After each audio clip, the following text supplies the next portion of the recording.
আসসালামু আলাইকুম। এটা শুধু একটা গাছ নয়, কৃষ্ণচূড়া মানে বাংলার বসন্তের লাল আগুন, প্রেমের রং, কবিতার অনুপ্রেরণা।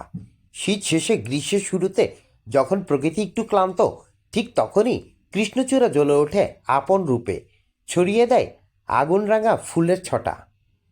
এর ইংরেজি নাম রয়্যাল পাইনেসিনা, বৈজ্ঞানিক নাম ডিলোনিক্স রিজিয়া।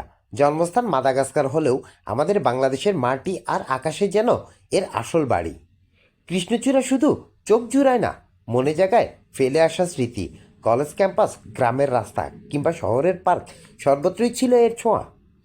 কত কবি লিখেছেন কৃষ্ণচূড়ার ছায়ায় বসে, কৃষ্ণচূড়ার লালে রয়ে গেছে আমার ভালোবাসার গল্প।